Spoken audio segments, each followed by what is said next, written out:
الجبرے کا ایک قاعدہ ہے کہ نفی جب نفی سے ضرب کھائے تو حاصل ضرب جو ہے وہ جمع آتا ہے.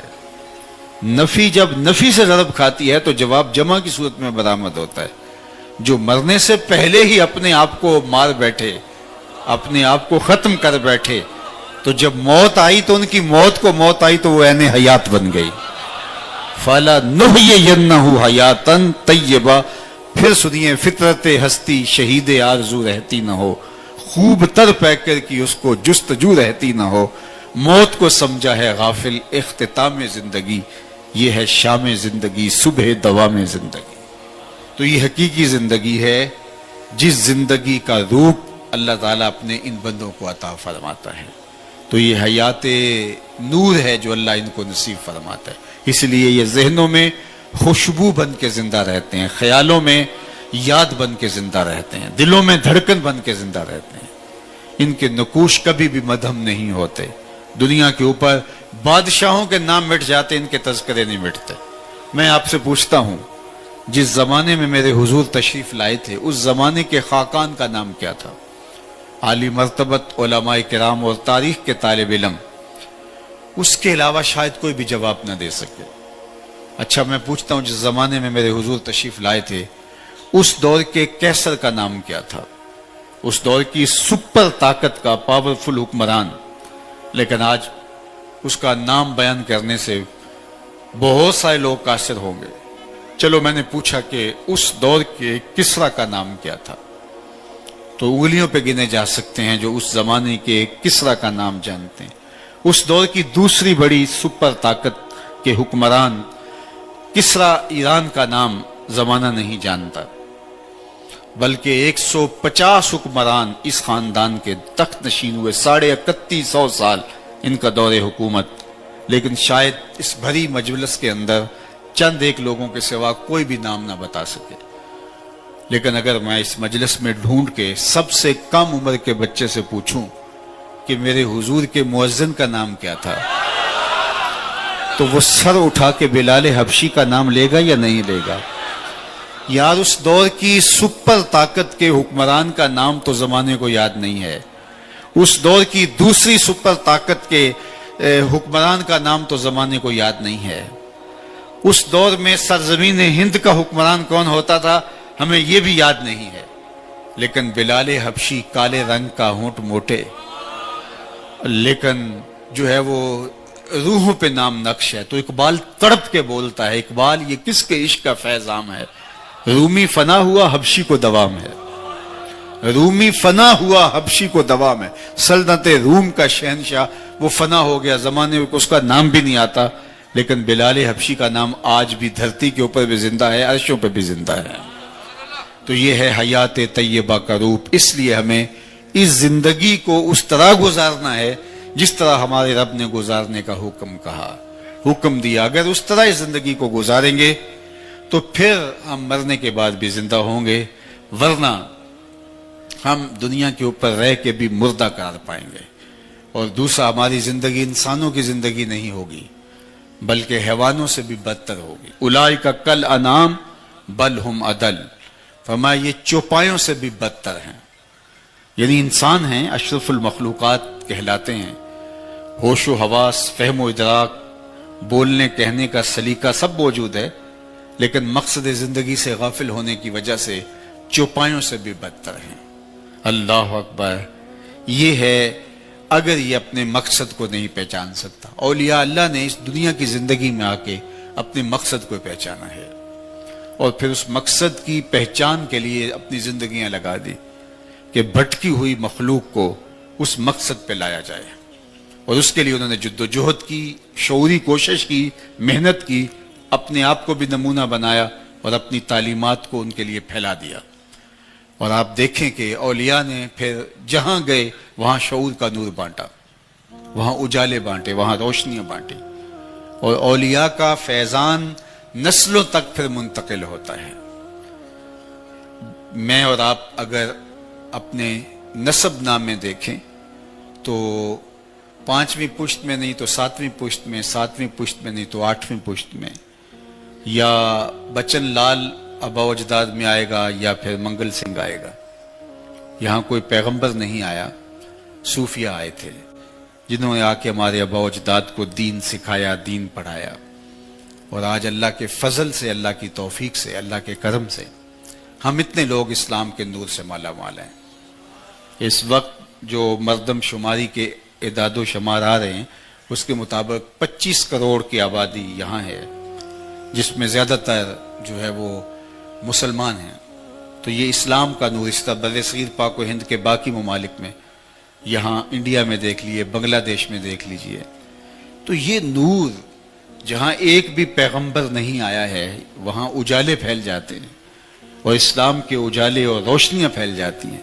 تو یہ ان بزرگوں کا مرہون منت ہے جو خاندانی شخص ہیں، جو فرض شناس ہیں اور جو احسان شناس لوگ ہیں، وہ کبھی بھی اپنے محسنوں کی ناقدری نہیں کرتے.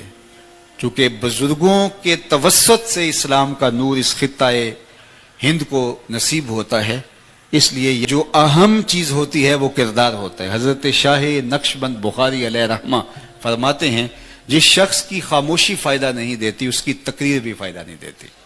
مطلب کیا؟ جس کا کردار اثر انداز نہیں ہوتا اس کی گفتار اثر انداز بھی نہیں ہوتی.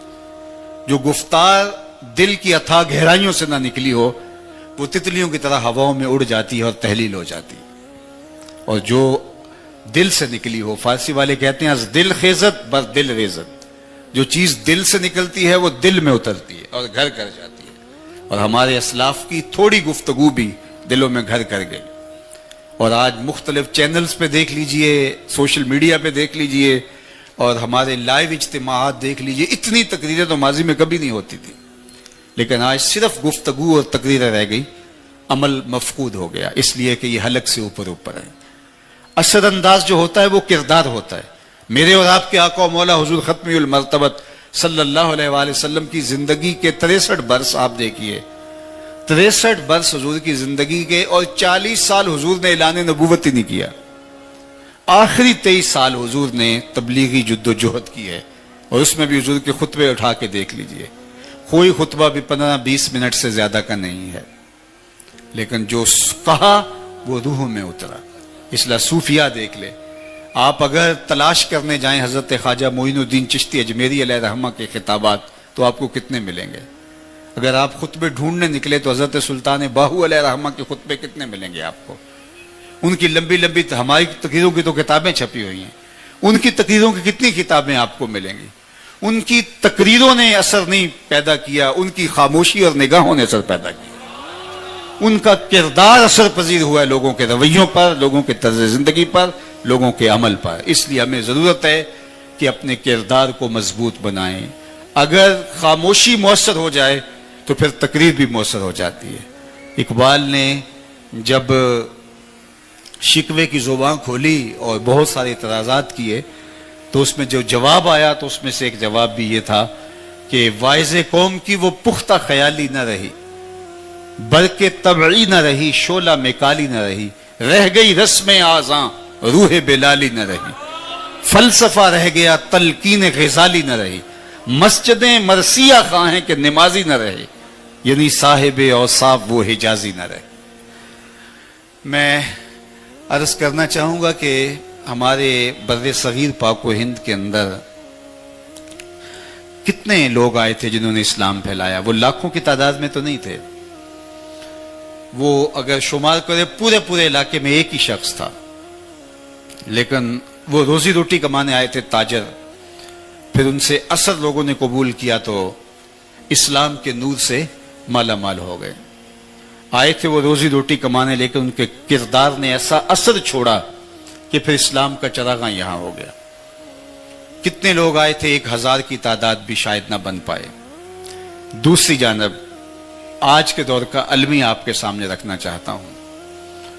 اسی عرب سے ہزاروں نہیں لاکھوں لوگ، تاجر بھی، علماء بھی، اہل علم بھی، یورپ، امریکہ اور دیگر جو ہے وہ بلاد عالم کے اندر موجود ہیں. یہاں سے بھی کسی ملک کے اندر 1 لاکھ ہیں، کسی کے اندر 2 لاکھ ہیں، کسی کے اندر اس سے کم یا زیادہ ہیں. تو یہاں سے مسلمان کفر کے علاقے میں آئے تو چند 100 لوگ تھے تو انہوں نے پورے علاقے کو بدل دیا، اور یہ لاکھوں لوگ کفر کے علاقے میں گئے ہیں، وہاں تو کوئی ایک بھی کافر نہیں رہنا چاہیے۔ لیکن جب ان علماء سے پوچھیے، مولانا زبیر صاحب ہیں باقی، کہ وہاں جب یہ جاتے ہیں ان سے بات ہوتی ہے تو وہاں کے لوگ کیا کہتے ہیں؟ دعا کرو کہ ہماری اولاد مسلمان رہ جائیں۔ وہ کافروں کے دیس میں آئے اور یہاں اسلام دے کے گئے، اور ہم لوگ کافروں کے دیس میں گئے ہیں اور ہمیں حفاظت اپنی اولادوں کی کرنی پڑتی ہے کہ یہ ان کا رنگ قبول نہ کر لیں۔ تو پھر مطلب کیا ہوا کہ آج کا مسلمان اور اس دور کا مسلمان تبلیغ کے اعتبار سے، واعظ کے اسلوب کے اعتبار سے آج جدید خطابت کے رنگ اور نکھر کے بہت زیادہ نمایاں ہو گئے ہیں۔ اس فن پہ کتابیں دستیاب ہیں، ذرائع ابلاغ بہت سارے میسر ہیں۔ پہلے اتنے لوگوں پر کے لیے خطاب کرنا مشکل ہوتا تھا، اب اس سے بھی 50 گنا لوگ زیادہ ہوں تو ایک خطیب یہاں بیٹھ کے، بلکہ لائیو ایک چینل کے اوپر بیٹھ کے پوری دنیا پہ اپنا میسج دے رہا ہوتا ہے۔ آسان ہو گیا، لیکن اس کے باوجود آج وہ اثر پذیری اس لیے نہیں رہی کہ رہ گئی رسم آزاں روح بلالی نہ رہی، فلسفہ رہ گیا تلقین غزالی نہ رہی، مسجد مرثیہ خواہیں کہ نمازی نہ رہے، یعنی صاحب اوصاف وہ حجازی نہ رہے۔ ہر کوئی مست مئے ذوق تن آسانی ہے، تم مسلمان ہو یہ انداز مسلمانی ہے، حیدری فقر ہے نئے دولت عثمانی ہے، تم کو اسلاف سے کیا نسبت روحانی ہے، وہ معزز تھے زمانے میں مسلمان ہو کر، تم خار ہوئے تار کے قرآن ہو کر۔ ہماری پستی، ذلت، زبونحالی کا سبب کتاب رحمت سے دور ہو جانا ہے۔ ہم صرف جو ہے وہ نام کے مسلمان رہ گئے، وہ کام کے مسلمان تھے۔ ان کی ہماری تقریر رہ گئی، ان کا رویہ تھا، ان کا عمل تھا، اور ان کا کردار تھا۔ تو وہ کردار اثر پذیر ہوتا ہے۔ اس لیے صوفیاء کی صحبت میں آنے کا مقصد ہمارے لیے یہی ہوتا ہے کہ ہم ان کی صحبت کا نور پا کے اپنے کردار کو بہتر بنا سکیں۔ چونکہ خاموشی مؤثر بنے گی تو تقریر مؤثر بنے گی۔ تو اللہ جل شانہ اس آستانہ رحمت کو، اس آستانہ نور کو، جن کے بزرگان نے رشد و ہدایت کا نور ایک زمانے میں پھیلایا، وابستگان کو اللہ تعالیٰ جل شانہ اس در کی برکتیں عطا فرمائے، اور ہم سب کو مقصد حیات کو سمجھنے کی توفیق دے۔ یہ تھوڑی سی زندگی ہے، اس زندگی کو اپنی آخرت کے لیے لگا دینا چاہیے۔ مقصد حیات کو اچھی طرح سے ہمیں حاصل کر لینا چاہیے۔ ہم دنیا کے اوپر آئے کیوں ہیں؟ صرف روزی روٹی کمانے آئے ہیں؟ وہ تو چونٹی بھی گھر سے نکلتی ہے، صبح نکلتی ہے، شام تک رزق حلال کماتی ہے، کسی کو ضرر نہیں دیتی، خود کھاتی ہے، بچوں کو کھلاتی ہے، موسم برسات کے لیے اپنی بل میں کھانا جمع بھی کر لیتی ہے۔ یہ اگر کام انسان کا بھی ہو کہ اس نے بھی کھانا ہے، پکانا ہے، اور اس نے جو ہے وہ اپنا گھر بنانا ہے، یہ کام تو حشرات الارض اور کیڑے مکوڑے بھی کر رہے ہیں۔